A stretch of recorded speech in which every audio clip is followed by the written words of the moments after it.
自動車メーカーを転職して大手一金属メーカーでデータ解析をしながら趣味で動画を作っているバレーボール大好きアラフォーの私京介がお送りいたします。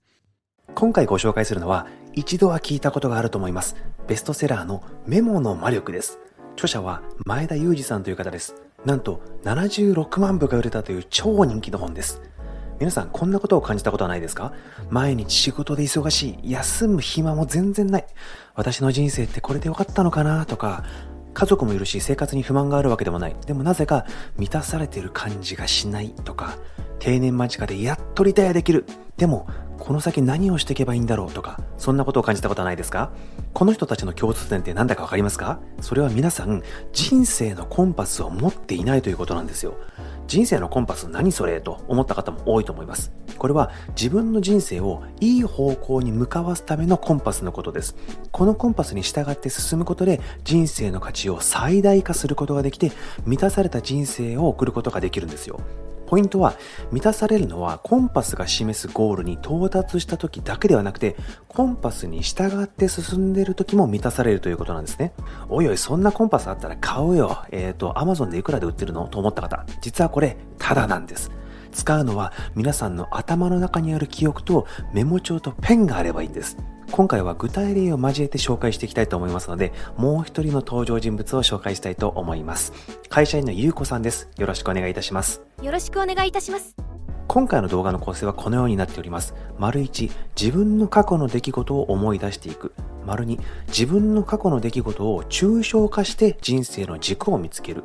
丸3、人生の軸に向かって進む方向を見つけるです。さあ、それではストーリーをご覧ください。京介さん、ちょっとご相談があるんですけど、最近なんだかモヤモヤしていて、仕事は忙しくてそれなりに成果も出しているんですけど、なんか満たされてる感じがしなくて。なるほど、それはすごく大事な気づきですよ。このままでいいのかなって思い始めたってことですよね。そうなんです。このまま働き続けて何か意味があるのかなって思ってしまって。いや、それめちゃくちゃ重要ですよ。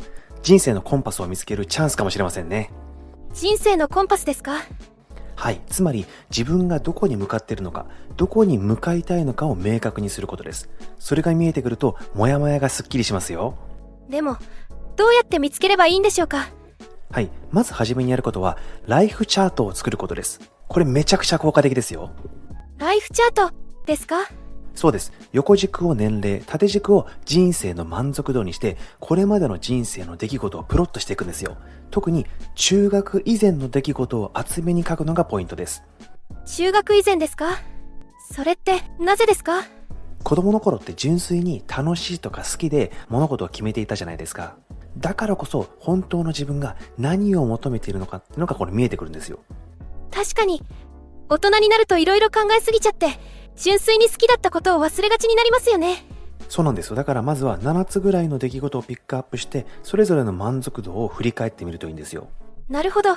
でもそんなに大きな出来事あったかな？いやいや、大きな出来事じゃなくてもいいんです。例えば家族旅行に行ったとか、友達と夢中で遊んだとか、初めて習い事をしたとか、そういう小さなことでも大丈夫です。わかりました。書いてみます。ライフチャート作成しました。お疲れ様です。おー、いいライフチャートができましたね。ありがとうございます。次はどうするんですか？次は編曲点を深掘りするんです。これすっごく大事ですよ。編曲点って何でしょうか？はい、人生でここがターニングポイントだったなと思う出来事を詳しく書き出していくんです。このライフチャートで見ると、初めの編曲点はどこですか？クラス外で仲良しと離れ、1ヶ月おとなしくしてた、だと思います。そしたらまずはその内容について深掘りしていきましょう。ここでは A4 ノートを見開きにして使っていきます。まず左上に編曲点だった出来事のタイトルを書きます。そしてノートの左側にその時の事実を詳しく書いていくんですね。この左側のノートの3分の1ぐらいのところに縦線を引いて、右の3分の2に事実を書いていってください。事実ですか？そうです。最初は感情を書かずに客観的な出来事だけを書いてください。できるだけ具体的にお願いしますね。わかりました。やってみます。書けました。おー、いい感じに書けましたね。それでは3分の1のスペースにはその事実をまとめたそれぞれのタイトルをつけてください。こんな感じでいいですか？はい、いいですね。こうやってタイトルをつけるとより具体的な項目が分かりやすく表現できますよね。普段のコミュニケーションでもこうやってタイトルをつけて会話してくれると理解しやすくなりますよね。そのためにですね、これタイトルを書いてもらいました。確かにその方が伝わりやすいですよね。この後はどうすればいいんでしょうか？はい、次はこの具体的な内容を抽象化していきます。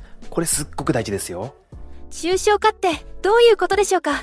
はい、つまり今まで書いた具体的な出来事を他の事象にも当てはめられる本質的な法則に変えていくんですよ。こうすることで自分の人生の軸が見えてきます。なるほど。でも、どうやって抽象化するんですか？ここで使うのが Y 型と HOW 型です。どれを使えばいいんですか？それぞれ役割が違うんです。簡単に説明しますね。まずは Y 型です。これはなぜを考えるってことです。なぜその出来事が自分にとって意味があったのかなどを考えていくってことですね。次に HOW 型です。これはどのようにを考えるということです。へえ、それぞれ役割が違うんですね。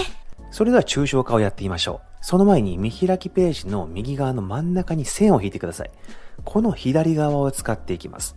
まずはこの具体例の中で似たような出来事があるか探してみてください。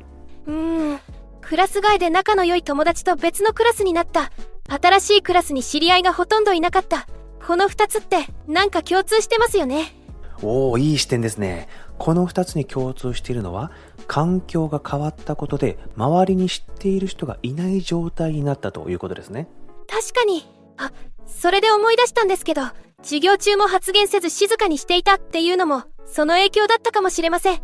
おー、それめっちゃ大事な気づきですよ。友達がいなくて知ってる人もほとんどいない。だから授業中も発言せず静かにしていたという流れになってますね。そうか。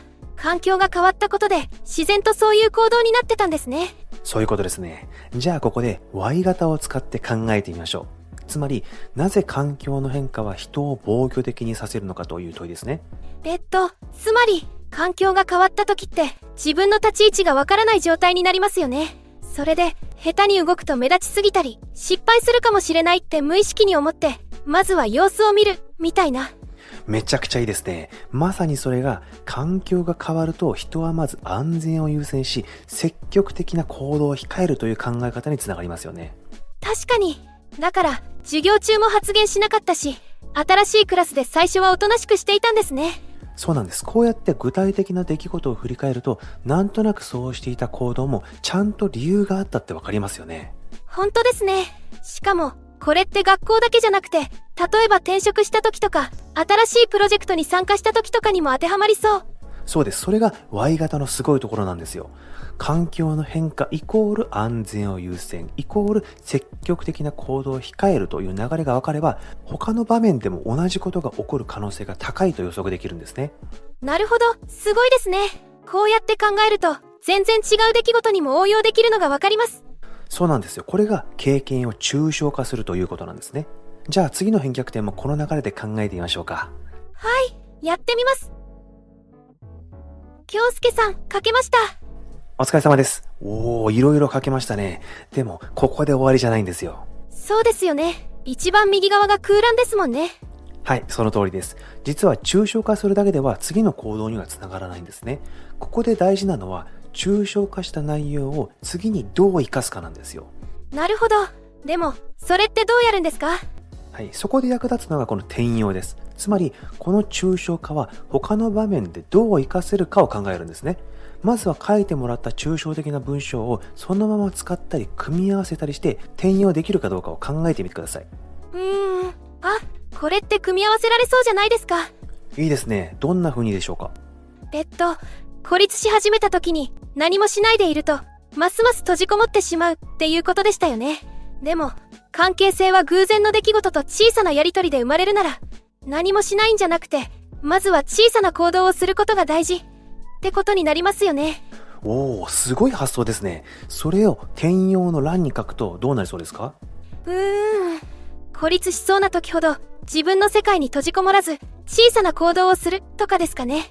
すごいです、ゆうこさん。これで一つ転用が書けましたね。これめちゃくちゃ会社で使えそうですね。仕事が忙しくてみんな自分のことで手一杯になってる時とか、気づいたら誰とも話してないことがあるんですよ。でもそういう時に孤立しそうだなって思ったら、とりあえず小さな会話を増やせばいいんだってわかるととても気が楽になります。いいですね。例えば、忙しい時に完全に黙るんじゃなくて、ちょっとした雑談をするとか、誰かに軽く質問をするとか、挨拶を意識してするみたいな行動をすれば、孤立を防げそうですよね。そうですね。あと、雑談の輪の近くに行くっていうのも結構いい作戦かも。無理に会話しなくても、そこにいるだけでちょっと安心できるし、自然と話しかけられることもありそう。いいですね。自分から無理に入らなくても、まずは近くにいるだけでいいという考え方も、孤立を防ぐための一つの戦略になりそうですよね。これはとても使えますね。なんか、孤立するのが怖いって思ってたけど、孤立しそうな時の対処法を持ってるだけで、そんなに不安にならなくなりました。いいですね。孤立しないように頑張るんじゃなくて、孤立しそうになった時の具体的な対処法を知っておくっていうのがこれすごく大事ですよね。なるほど。こうやってどんどん転用する内容を書いていけばいいんですね。そうなんです。こうやって書いていくと自己分析ができるだけではなくて、自分がどんなことに喜びを感じるのか、どの方向に行けば人生の価値を最大化させられるのかっていうことが分かってくるんですよ。ありがとうございます。書くのはすごく時間がかかるかもしれませんが、一歩一歩自分の価値観が分かってくる気がします。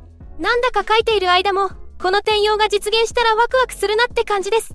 いいですね。自分が抱いている理想の価値観に向かっている途中でも人って幸福感とか満足感を感じるんですよね。諦めずコツコツこのメモを書いてみてくださいね。はい、頑張ります。はい。ということでいかがでしたでしょうか。おそらくこの動画を見ていただいて、結構面倒な作業だなと思った方もいるのではないでしょうか。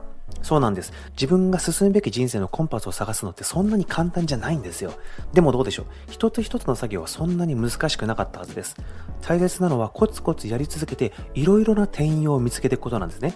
実はこれができると人生のコンパスを見つけられるだけじゃなくて、普段の業務でも抽象化のレベルが上がったり、転用のスキルが上がることでアイデアを出すですね、想像力が向上していくんですよ。